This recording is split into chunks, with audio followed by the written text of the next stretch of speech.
Hello everyone and welcome to my channel Y&R Trends. I hope everyone is having a wonderful day. Before we begin, please hit the subscribe button and give this video a thumbs up.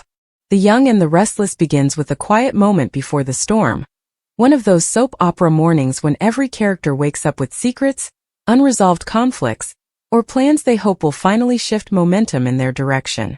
But if there is anything Genoa City has taught its residents, it's that plans are merely invitations for trouble, and this day is no different. Sharon and Nick face Matt's threat.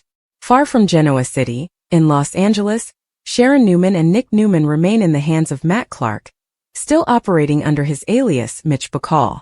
Longtime viewers remember Matt Clark as one of the darkest ghosts from the Newman family past, a man who has attempted revenge multiple times, and whom Nick and Sharon believed they had finally left behind. But villains on Y&R never stay buried forever. Matt has returned with a razor-sharp plan, one targeting Nick and Sharon where they are the most vulnerable: their children. Noah Newman has disappeared, and the horror of the situation settles heavily on Sharon and Nick. Noah, along with Sienna Bacall, Matt's daughter, has been confined somewhere unknown, and Matt intends to make Nick and Sharon work for the privilege of seeing their son alive. The weight of that threat is more than emotional. It's strategic. Matt is a man who studies pressure points, who has spent decades learning how to make the Newmans suffer. And this time he has both leverage and patience. In a shabby but rented-for-perfection warehouse office, Matt gives Sharon and Nick their newest set of instructions. He speaks calmly, as though this is all business, as though kidnapping and threats are merely items on a corporate itinerary. Sharon has faced threats before: cults, stalkers, breakdowns, imposters. But she trembles in a way she hasn't in years, the mother in her stronger than the survivor. Nick watches Matt with a burning focus. He has fought kidnappers before, he has gone to war to save his children, and this time he fully intends to walk out with Noah safe and Matt Clark finished for good. Matt tells them in cool, clipped tones that if they try anything, if they turn on him, if they involve police, Noah and Sienna will vanish forever. Sharon and Nick share a silent look, not of defeat but of calculation. They know villains always believe they have every variable controlled. They just need to find the one opening Matt hasn't protected. And Sharon refuses to break down now. She has prayed through darker nights and survived. Noah and Sienna wait in fear.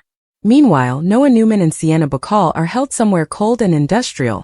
The walls metallic, sound echoing just enough to imply a storage unit or small storage facility. Noah tries to stay strong, both for himself and for Sienna. But he cannot escape the reality that the two of them are trapped under the thumb of someone who may not care whether they live or die. Sienna, for all her complicated history, tries to keep her voice steady. She wants Noah to believe they have a chance, even if she is afraid that this time Matt may have crossed a line from which he cannot return. Sienna tells Noah that whatever happens, they must stay alert for any sign. Voices, footsteps, noises. Anything that suggests Nick and Sharon might be close. Noah, remembering the sound of his parents' determined voices during past crises, knows that if Sharon and Nick are anywhere in the city, they will turn the world upside down to find him. Sharon prays while Nick finds a clue. Back in Los Angeles, Matt dismisses Sharon and Nick with his typical flair for psychological torture. Once he is out of earshot, Sharon, exhausted from fear and adrenaline, closes her eyes briefly and sends a silent prayer.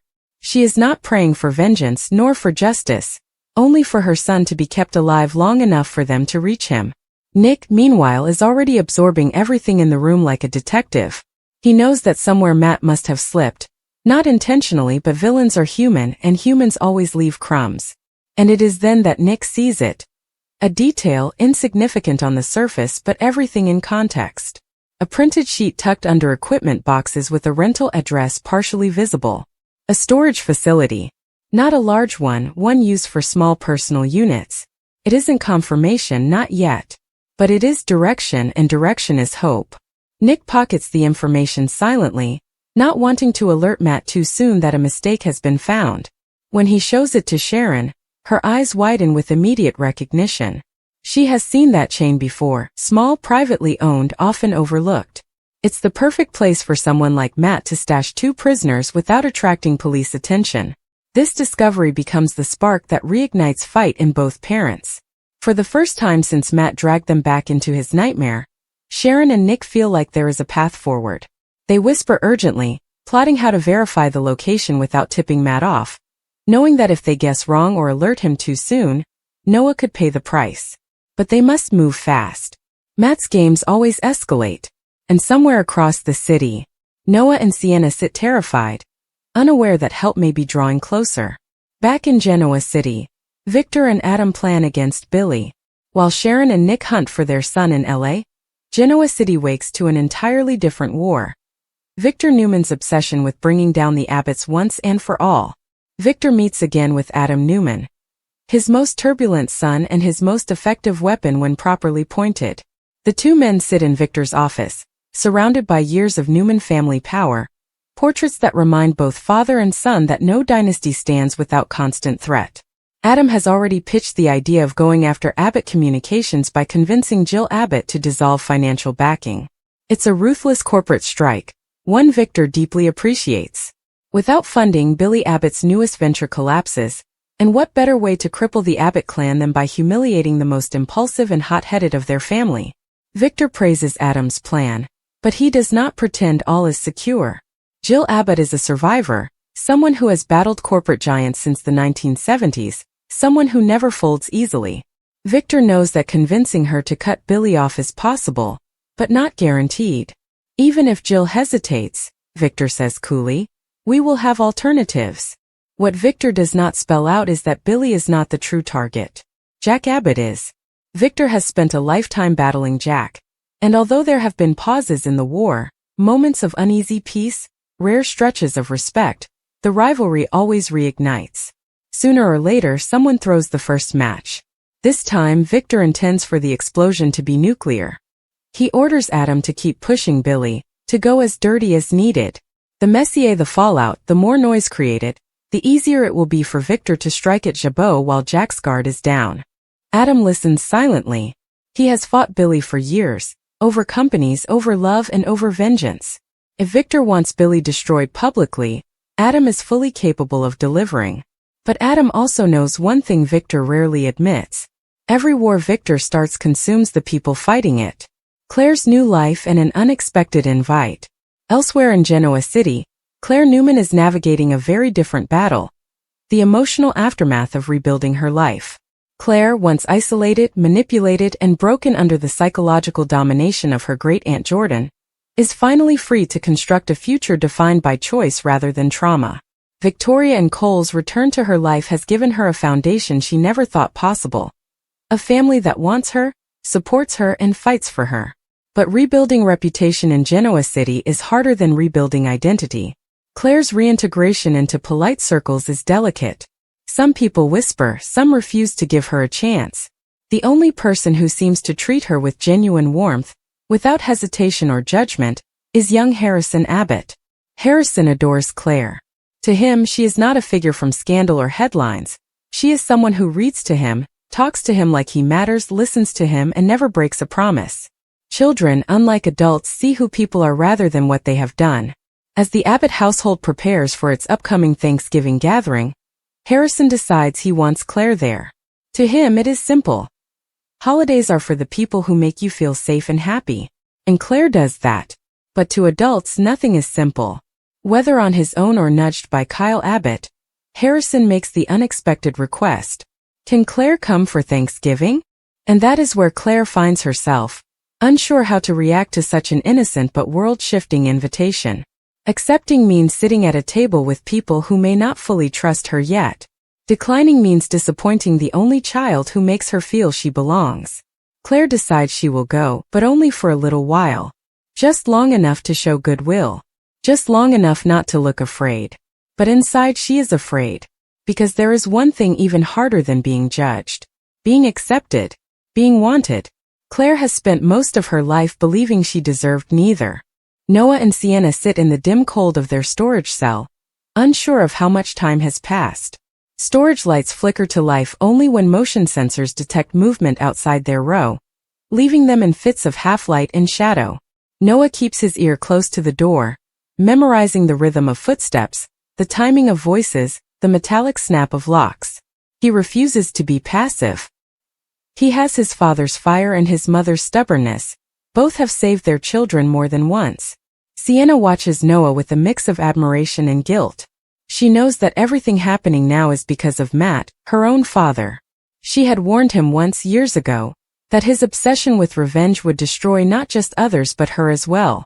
She never expected the day would come when she would be locked in a cell alongside someone she cared about, praying that her father would fail. "You think they'll find us?" Sienna asks quietly. Noah hesitates, but only for a second. "Yes," he says with conviction. "My parents won't stop. They never have. And they don't lose twice to the same man." Sienna nods, trying to let that confidence carry her. But she knows Matt. She knows he has waited years for this chance. Revenge isn't just satisfaction to Matt Clark. It is identity. When a man decides the world owes him vengeance, losing is not an option. And that makes him dangerous. Nick and Sharon follow the clue. Armed with the address Nick gleaned from the papers in Matt's office, Sharon and Nick try to slip away without drawing attention. The moment they are in their rental car, Sharon exhales the breath she has been holding since Matt walked out of the room. She folds her hands not as a gesture of helplessness, but as a quiet battlefield prayer. Nick grips the steering wheel so tightly the leather creaks. He is not a man prone to superstition, but he believes in patterns, in reading people, and in the fact that Matt Clark has already begun making mistakes. "Storage facility," Nick mutters. "Makes sense. He wants something temporary, controllable, away from cameras that anyone could trace. But he also wants us to find breadcrumbs," Sharon adds softly. "Matt's not just torturing our son. He's torturing us." Nick nods. Matt has always been psychologically sadistic. He doesn't just want his victims broken. He wants them to know who broke them. Sharon checks the handwritten note again. The address is incomplete, but a storage chain logo gives them enough to go on. Several exist within a 30-mile radius, but only 2 match the area Matt has been confining them to. "We start with the closest," Nick decides. He turns the wheel sharply. The car accelerates, the dashboard clock ticking faster than their beating hearts. Sharon holds one hand over her mouth, fighting the worst possibilities her mind tries to offer. She reminds herself that Noah is strong. She reminds herself that miracles have happened before. Nick doesn't need reminding. He is moving with the adrenaline of a father who refuses to bury another child. Victor plots in the shadows. Back in Genoa City, Victor Newman sits behind his desk with the calm of a man who already sees the chessboard 10 moves ahead. Adam stands across from him, arms crossed, listening to the details of Victor's next strategic assault on the Abbotts. "Billy is careless," Victor says. "He is emotional, reckless, obsessed with proving himself. People like that destroy themselves if you simply give them a reason to panic." Adam cannot deny it. Billy has made a lifetime of bad decisions, gambling, addiction, revenge plots, poorly conceived corporate moves. And the last thing Billy Abbott does well is restrain himself when challenged. Victor continues. "When Jill hears that filming schedule errors, early launch problems, and early investors are wavering, she'll want to protect her assets. She is loyal, but she is not blind." Adam recognizes the logic. Jill may love Billy, but she has pulled power from him before. She will do it again if presented with evidence of potential public embarrassment or financial loss. Victor leans forward. "We need information leaks. Misfiled budgets. Production delays. Boycott whispers. Enough to rattle investors and put Jill in a position where stepping back seems responsible, not cruel." Adam lifts an eyebrow. "You want me to make the public believe Billy is collapsing before he actually collapses?" Victor smiles a thin smile. Perception becomes reality. Adam nods slowly. He can handle sabotage. He can create digital noise, influence talking points, plant rumors in media channels and business forums. Billy will feel surrounded without understanding where the attack came from. But part of Adam also wonders, is this who I want to be again? He has clawed his way back from darkness many times, only to be pulled into a war his father started. But Adam also knows that no matter how much he resists, Billy Abbott brings out the worst in him. And if he is honest, he does want Billy to fall. Billy's day starts to crack. Across town, Billy Abbott stands inside the modern glass workspace of Abbott Communications, reviewing launch party schedules with increasing irritation. He can already tell something is off. One vendor is suddenly delayed. A shipment hasn't arrived. A digital ad campaign billed ahead of schedule. Strange, suspicious. Billy assumes someone on staff is dropping the ball. But he doesn't yet realize what Victor already knows. A man under stress exposes weaknesses. Billy paces the room calling Kara, one of his project heads. Why wasn't I told the webcast contractor backed out? Kara scrambles through digital notes, frazzled. It wasn't us, they emailed an hour ago. Something about budget instability on our side. Billy stops. Budget instability? That's ridiculous. Or is it? Billy calls the accounting department next. The reply isn't reassuring. Someone has been quietly asking investors about their faith in the project for the upcoming launch week. Billy's stomach turns. Questions like that don't surface spontaneously. Someone is pushing buttons.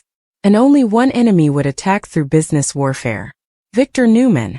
Billy's eyes darken, the fuse of fury lit. Victor wants a war? Fine. Billy Abbott has lost everything several times in his life. He can fight with nothing left to lose. Claire prepares for the gathering. Meanwhile, Claire sits in Victoria's living room, hands folded over her knees, trying to project calm. She tells herself that a simple Thanksgiving visit shouldn't fill her with panic, but years of emotional conditioning are not easily unraveled. Victoria senses the anxiety. She sits beside her daughter, offering a quiet smile. You don't have to go if you're not comfortable, Victoria reassures her. Claire shakes her head. Harrison wants me there. He deserves someone who keeps promises. Victoria nods slowly. That is the side of Claire she admires most. No matter how broken her upbringing, Claire has integrity where it matters.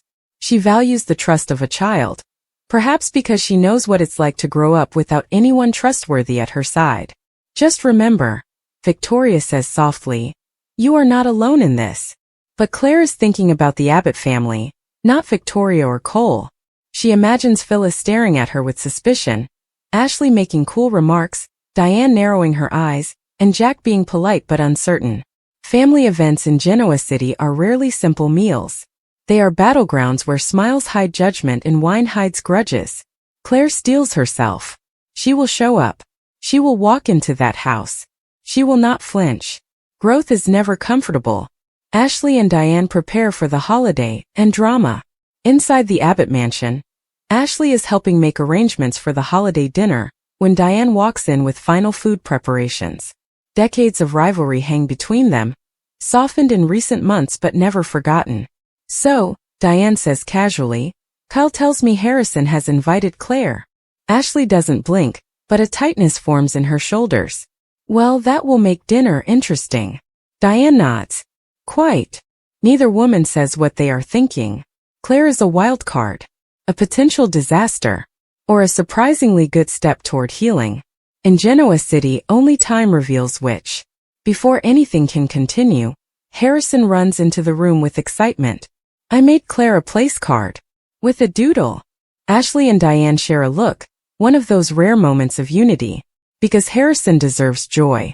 And if Claire brings him that, even briefly, they will try. Nick and Sharon get closer to the truth. Nick and Sharon arrive at the storage facility, a nondescript building tucked between larger commercial complexes. From the outside it looks abandoned and the signage is faded. Nick scans the parking lot and notes every car, every shadow. Sharon grips his arm. Are you sure this is it? She whispers. Nick nods. It's the best lead we have. Matt slipped up, even if he thinks we won't notice. They approach the entrance quietly, careful to avoid the few security cameras they notice. The facility smells faintly of mildew and metal. Every footstep echoes, magnifying the tension between them. Sharon closes her eyes for a moment and prays again, this time silently asking for guidance, clarity, and Noah's safety. Nick kneels near a keypad at the door, examining it. If Matt used a storage unit, he would want to limit access. Probably a code he thinks we can't figure out. He studies the keypad, the scratches on certain numbers, the faint oil smudges, and a small set of fingerprints that don't match the standard keypad wear. Here, he says, pointing. He's been sloppy. Sharon watches, heart racing. So we can get in? Nick nods. Maybe. But we need to be quick. One wrong move, and Matt will know we're onto him. Inside, the rows of storage units stretch endlessly, each door numbered. They move cautiously, listening for any sounds. Then faintly Nick hears it, a muffled cry. He freezes. Sharon, did you hear that? Sharon's eyes widen. Noah. They follow the sound down the narrow aisle. Each step increases the tension, and the smell of metal and dust fills their senses. The sound grows clearer. Desperate, urgent, unmistakable. It is Noah's voice. And beside him, Sienna calls out as well. Nick pulls a set of bolt cutters from his bag, thinking of all the times he's had to improvise in life or death situations. Sharon watches him, torn between fear and hope. Be careful, she whispers.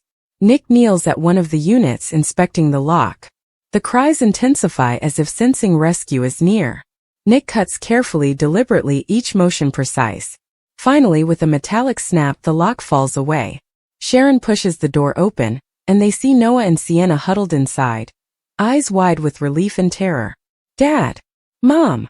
Noah cries, rushing toward them. Sienna follows, tears streaking her face. Sharon embraces Noah, holding him close. We've got you, baby. You're safe now. Nick helps Sienna to her feet. We're getting out of here, he says, voice firm.